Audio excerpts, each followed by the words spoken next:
Dr. Yuna Kim pressed her palm against the cool metal wall of the UES Prometheus and felt the ship's engines humming beneath her fingers.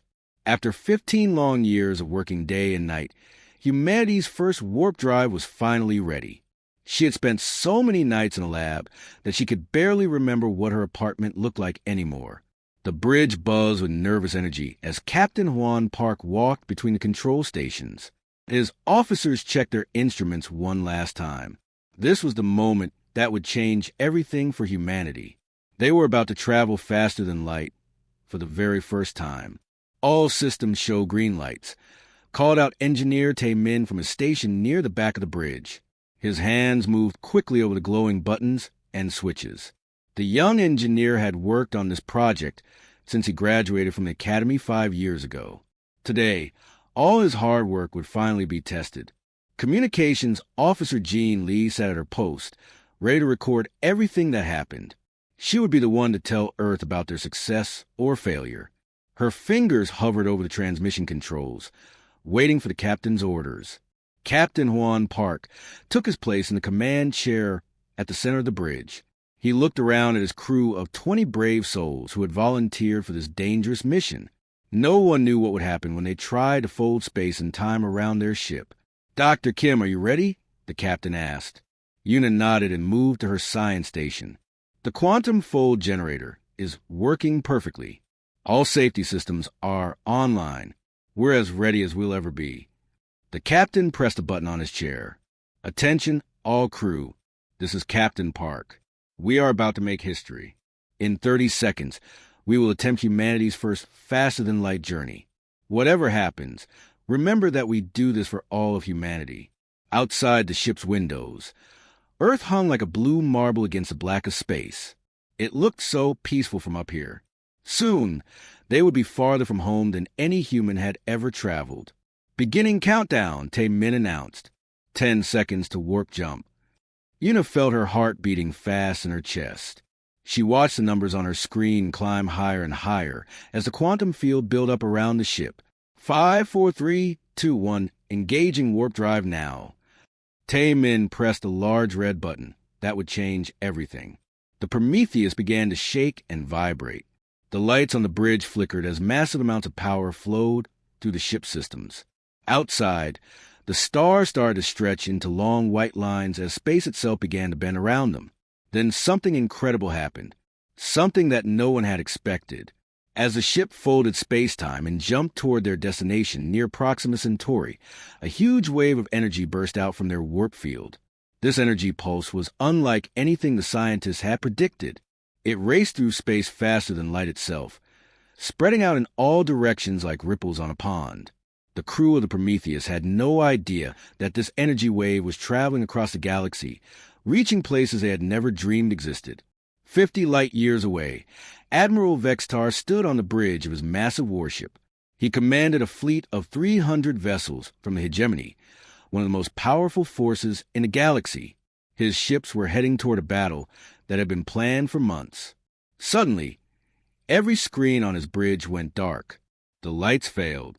The artificial gravity stopped working, and Admiral Vextar found himself floating in the air. "What's happening?" he shouted to his officers, who were also floating helplessly around the bridge. His chief engineer managed to reach a backup control panel. "Sir, all our quantum cores have been shut down. Navigation systems are offline. Weapons are offline. Everything is offline." The same disaster was happening to 17 different alien fleets scattered across local space. The proud warriors of the Raker clans watched in horror as their battle cruisers went dead in space. The ancient ships of the Thylon Empire, which had ruled the galaxy for thousands of years, suddenly became floating pieces of metal. None of these alien civilizations had ever seen anything like it. Their technology, which had worked perfectly for millennia, had been destroyed in seconds by something they couldn't understand. Back on the Prometheus, the warp jump had worked perfectly. The ship appeared in orbit around Proxima Centauri, exactly where it was supposed to be. The crew cheered and hugged each other as they realized they had succeeded. But Dr. Yuna Kim was frowning at her sensor readings. "Captain, I'm picking up strange energy signatures all around us. Very large ones." Captain Juan Park looked confused. Energy signatures? What kind of energy signatures? Ships, sir. Lots of them. All over this region of space. Jean Lee checked her communications equipment twice before she spoke. Captain, I'm detecting dozens of large vessels within scanning range. They're not responding to our signals. The captain felt a chill run down his spine. You're telling me there are ships out here? Alien ships. Yes, sir. And, sir, they all appear to be dead in space. The crew of the Prometheus stared at each other in shock. They had come out here to test their new warp drive. Instead, they had discovered that humanity was not alone in the universe. Even worse, it seemed like their warp jump had somehow broken every alien ship in the area. What they didn't know was that they had just accidentally started a war with half the galaxy. Admiral Vextar floated in the darkness of his command bridge, trying not to panic.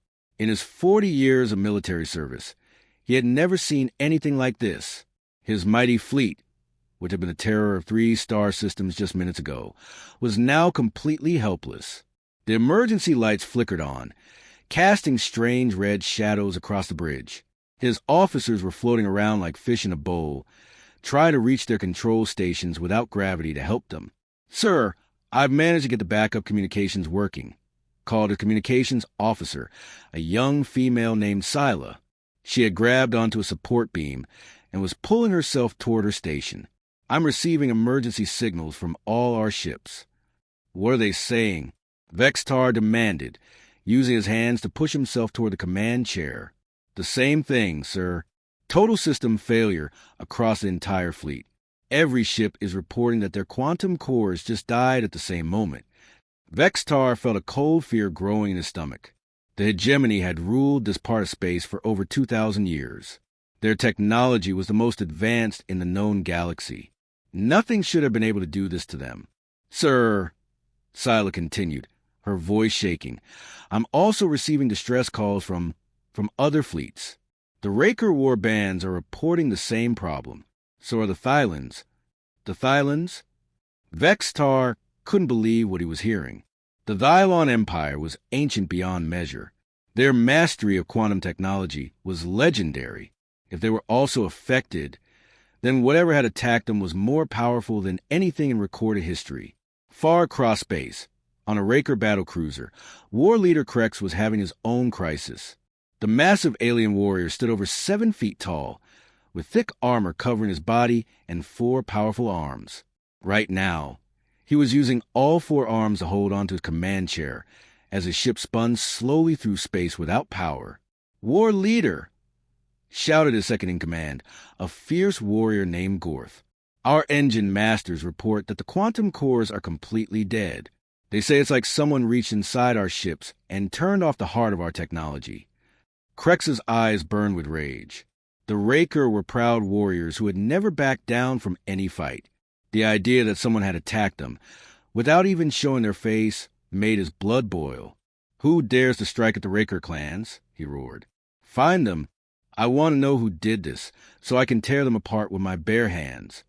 But his warriors had no answers. Chief Engineer Zolt, the smartest Raker in the fleet, could only shake his massive head. War leader, I have studied our technology for 30 years. Whatever did this to us uses science that we don't understand.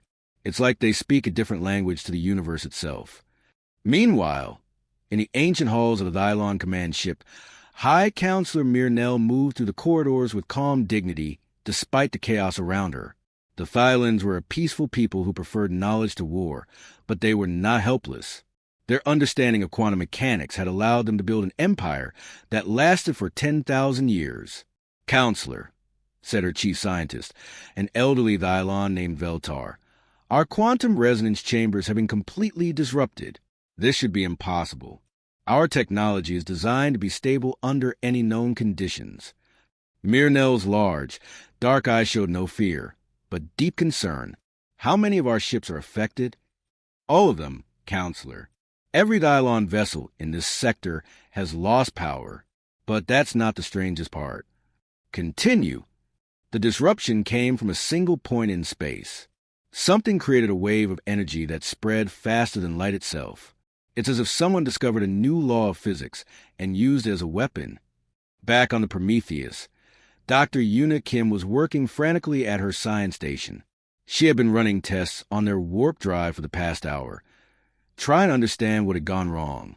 "Captain, I think I know what happened," she called to Captain Juan Park. "Our quantum fold drive operates on frequencies that we've never detected before. It looks like these alien ships use quantum technology too, but theirs works differently than ours." Engineer Tae Min looked up from his controls. "Are you saying we broke their ships just by turning on our warp drive?" "That's exactly what I'm saying. Our warp field created some kind of interference pattern that shut down their quantum cores. It's like we were playing music so loud that we broke every radio in the neighborhood." Captain Juan Park felt his heart sink. "So we didn't just discover that we're not alone in the universe. We also accidentally attacked everyone we met." Communications Officer Jean Lee was monitoring alien transmissions with growing alarm. "Sir, I'm picking up a lot of angry voices out there. Some of these species are talking about war. They think we attacked them on purpose." "Can you understand what they're saying?" the captain asked. "The computer is trying to translate, but it's difficult. However, I'm getting words like enemy, attack, and revenge from multiple sources." Dr. Yuna Kim looked up from her station with fear in her eyes. "Captain, according to my sensors, there are over 4,000 alien ships within 50 light years of us. If they all think we're their enemy..." Captain Juan Park didn't need her to finish the sentence. Humanity had just made their first contact with alien life, and they had accidentally declared war on the entire galaxy. The Prometheus moved slowly toward the largest group of disabled alien ships. Captain Juan Park sat in his command chair, watching the strange vessels grow larger on the main screen. They were unlike anything humans had ever imagined. Some looked like giant crystals, others were shaped like sea creatures, and a few seemed to be made of pure light. "Jin Lee, try to contact them," the captain ordered. "Use every frequency we have." Communications Officer Jean Lee worked at her station for several minutes before a crackling voice came through the speakers. The words sounded twisted and strange, but the computer was trying to translate them. "Unknown vessel," the alien voice said, filled with anger and fear. "You will answer for your attack on the hegemony fleet. Prepare to be destroyed." Dr. Yuna Kim quickly moved to the communications panel. "This is Dr. Kim of the Earth vessel Prometheus. Please don't attack us. We mean no harm. Our warp test interfered with your systems by accident. We didn't know you were here." On the bridge of the hegemony flagship, Admiral Vextar listened to the human response with growing rage. He was still floating in zero gravity, holding onto his command chair with both hands. The idea that someone could disable his entire fleet and then claim it was an accident seemed impossible. "They mock us," he hissed his officers. "They destroy 17 fleets and call it an accident. No one is that powerful by chance." His weapons officer, a young male named Court, managed to reach his station. "Sir, I'm trying to bring the weapons online, but the quantum targeting systems are still dead. I can't lock onto their ship." "Keep trying," Vextar ordered. "I want them destroyed." But the situation was about to get much worse. From the edge of the star system, a group of Raker raiders came racing in at full speed. War leader Krex had managed to get some of his ships working again by ripping out damaged parts and rebuilding their engines with spare parts. "There!" Krex roared from his command chair. "I see the enemy ships, and the cowards who let themselves be defeated without a fight." His second-in-command, Gorth, looked confused. "War leader, which ship should we attack first?" "All of them." Krex screamed. "If our ships are broken, then everyone's ships should be broken. Attack everything that moves." The Raker ships opened fire with primitive but deadly weapons. Bright red energy beams shot out toward both the helpless hegemony vessels and the human ship. The Raker had decided that in this strange battle, everyone was their enemy. On the Prometheus, alarms began ringing loudly. Jean Lee called out an alarm. "Captain, multiple ships approaching fast. They're shooting at everyone." "Shields up," Captain Juan Park ordered. "Tae Min, can we get out of here?" Engineer Tae Min's hands flew over his controls. "Sir, I can engage the warp drive, but if we do..." it will create another energy pulse. It might shut down every ship in the area again. The captain watched as red energy beams flashed past their ship. One beam hit a nearby hegemony cruiser, causing a huge explosion. The disabled alien ship couldn't defend itself or move out of the way. "We can't just leave these people to be destroyed," Dr. Yuna Kim said. "Even if they think we're their enemies, they don't deserve to die." Captain Juan Park made a quick decision. "Tay Min, prepare for a short warp jump. Take us right between the attacking ships and the disabled fleet." "Sir, that's very dangerous. If we make a mistake..." "Do it."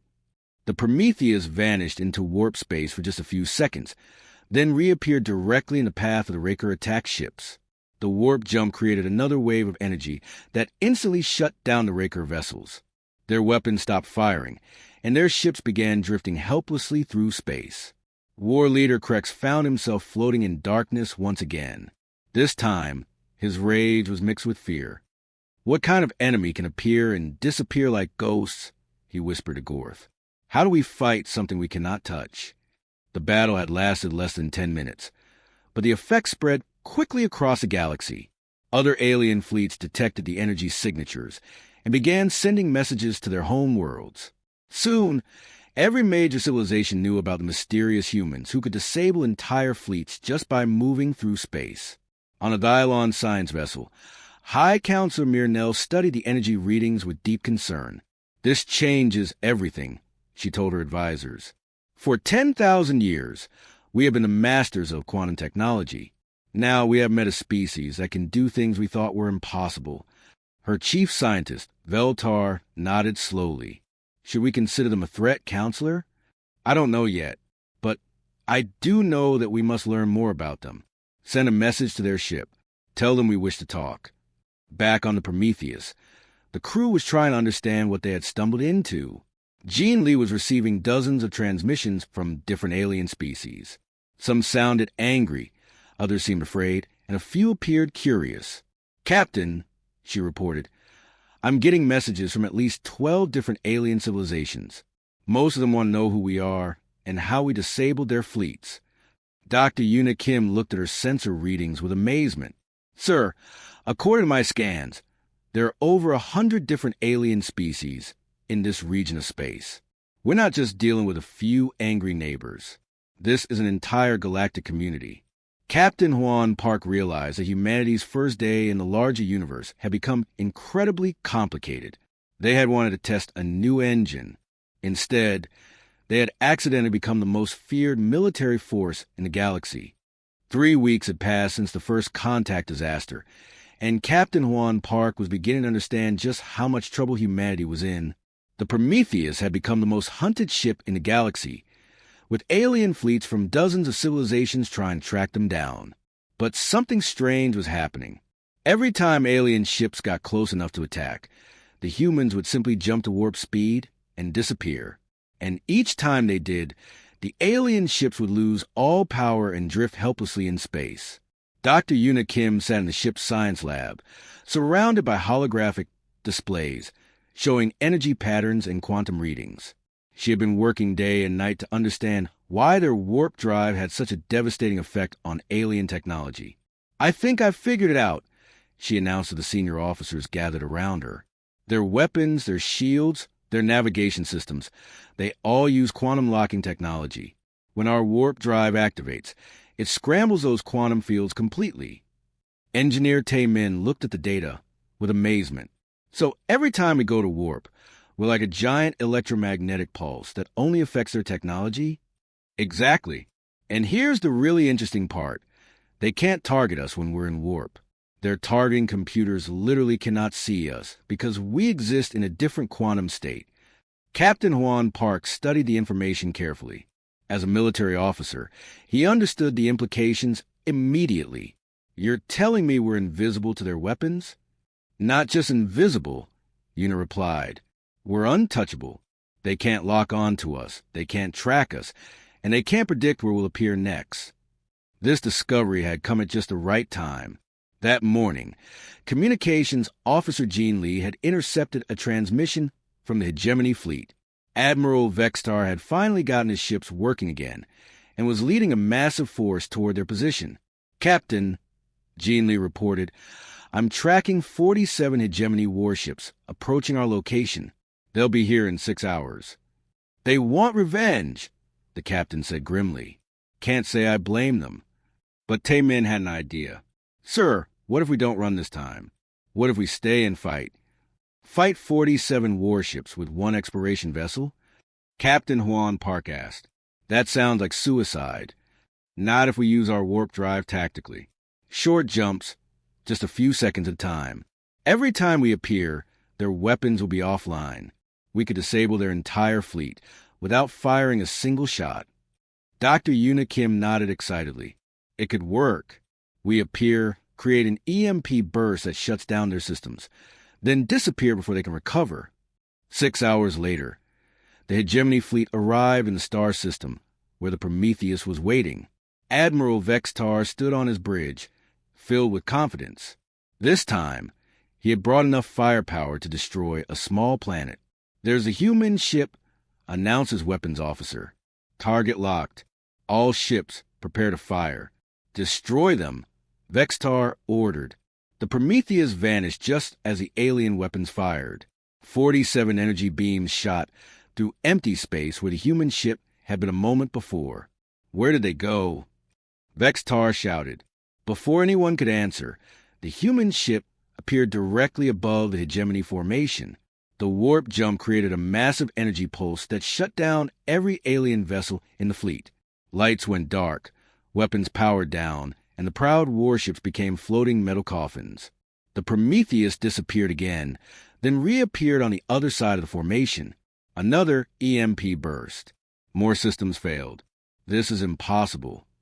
Vextar screamed as his ship drifted powerlessly through space. "How can they be everywhere at once?" On the human ship, Engineer Tae-min was making precise calculations for each warp jump. Appearing behind the third squadron now, he announced calmly. The ship jumped, created another EMP burst, and jumped away before the aliens could even detect them. Captain Huan Park watched in amazement as a single ship systematically disabled an entire battle fleet. "How many jumps have we made?" 15, sir.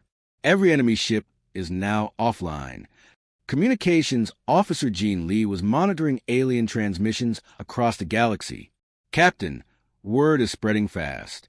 Other alien fleets are receiving reports about what just happened here.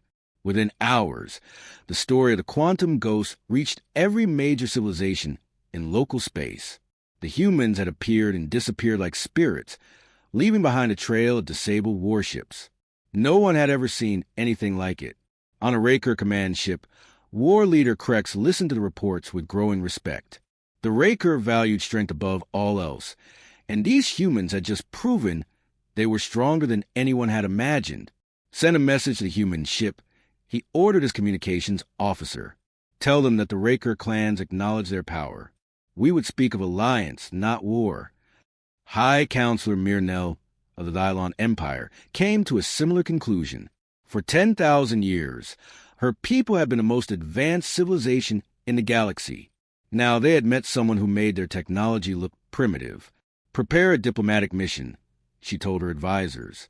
"We must learn from these humans, not fight them." Even Admiral Vextar, floating helplessly in his dead ship, finally understood the truth. The humans weren't just lucky. They had technology that made them practically invincible in space combat. Dr. Yuna Kim smiled as she read the incoming messages. "Captain, we're receiving requests for talks from over 20 different alien civilizations. They all want to make peace." Captain Huan Park looked out at the stars and realized that humanity had accidentally become the most powerful military force in the galaxy, all because they had wanted to explore the universe. 6 months after that first warp jump changed everything, Dr. Yuna Kim stood in the Grand Assembly Hall of Titan Station, humanity's newest space station. Around her sat representatives from 43 different alien civilizations, all waiting to hear her speak about the Quantum Dampener Project. She looked out at the strange gathering. Admiral Vextar of the Hegemony sat next to War Leader Krex of the Raker clans. High Counselor Mirnell of the ancient Dylon Empire was discussing star maps with a group of insect-like beings from the Outer Rim. Just 6 months ago, most of these species had been trying to kill each other. Now, they were working together. The quantum dampener installation is now complete on all major fleet vessels. Una announced to the assembly, your ships can now operate safely alongside our warp-capable vessels without losing power. The alien delegates made various sounds of approval. Some clicked their claws, others hummed in harmony, and a few flashed different colors with their skin. In the observation deck above, Captain Juan Park watched the proceedings with amazement. He had been promoted to Admiral of the Human Expeditionary Fleet, a job he never wanted but couldn't refuse. The man who had simply wanted to test a new engine now commanded the respect of creatures who had ruled the galaxy since before humans discovered fire. War Leader Krek stood up, his massive four-arm body towering over the other delegates. The Raker pledge our battle fleets to the Human Alliance, he announced in his deep, rumbling voice. Your strength has earned our respect. We will fight alongside you against any enemy. Admiral Vextar nodded in agreement. The hegemony offers our manufacturing capabilities and trade networks. We have learned much from working with your people. High Counselor Mirnell spoke with her usual calm wisdom. The Dylon Empire shares our knowledge freely with our human friends. Your accidental discovery has taught us new ways to understand the universe. In Earth's orbital shipyards, Engineer Tayman supervised the construction of humanity's first real interstellar colony ships. Each massive vessel was equipped with the quantum fold drives that had made humans accidentally dominant in galactic politics. He smiled as he watched robots assembling the warp cores, remembering the day when he'd been just a young engineer afraid to press the big red button. Director Tay called his assistant, a cheerful woman named Sue Jean. The first colony ship is ready for testing. Where should we send it for the test flight? Somewhere far away from any alien fleets. Tay laughed. We don't want to accidentally start another war. Meanwhile, Communications Officer Jean Lee had been promoted to head of the new diplomatic corps. Her office was always busy with messages from alien civilizations wanting to join the Earth Alliance. That morning alone, she had received requests from 3 different species asking for protection from space pirates. Admiral Park, she called over the communication system. The Zentari Republic is requesting our help. Their mining colonies are being attacked by raiders. Send the 3rd Fleet, Admiral Juan Park replied, and remind the raiders that human ships are still immune to their weapons. The reputation of the quantum ghosts had spread throughout the galaxy. Space pirates and aggressive civilizations had learned to avoid any system where human ships were operating. A single human vessel could disable entire fleets just by jumping to warp speed. Dr. Una Kim had become the most famous scientist in the galaxy. Alien researchers travel from thousands of light years away just to attend her lectures on quantum mechanics. She had written papers that were being studied by civilizations that had mastered space travel before Earth even existed, but she still preferred working in her lab to giving speeches. Today, she was working on an even more exciting project, improving the warp drive to make it even faster and more efficient. If we can increase the quantum field stability, she muttered to herself while adjusting a complex equation, we might be able to jump across the entire galaxy in seconds instead of hours. Her assistant, a young physicist named Min Ho, looked worried. Dr. Kim, are you sure that's safe? What if we accidentally disable every alien ship in the galaxy? Una smiled. That's why we test these things far away from civilization. Min Ho, we learned that lesson the hard way. On distant alien worlds, children learned about the day the humans arrived as the most important event in galactic history. The hegemony called it the Great Awakening. The Raker named it the Day of Ultimate Strength. The Thylans simply called it the beginning of a new age. Earth's first colony ships finally departed for their new homes, protected by escort fleets that no enemy could touch. Each ship carried thousands of human families ready to build new lives among the stars. The quantum fold drives hummed quietly, carrying them safely through space that had once been filled with warring alien fleets. Admiral Juan Park stood on the observation deck of the flagship New Horizon, watching the colony ships disappear into warp space. He thought about that day 6 months ago when they had just wanted to test their new engine. They had accidentally discovered they weren't alone in the universe. Even more accidentally, they had become the galaxy's peacekeepers.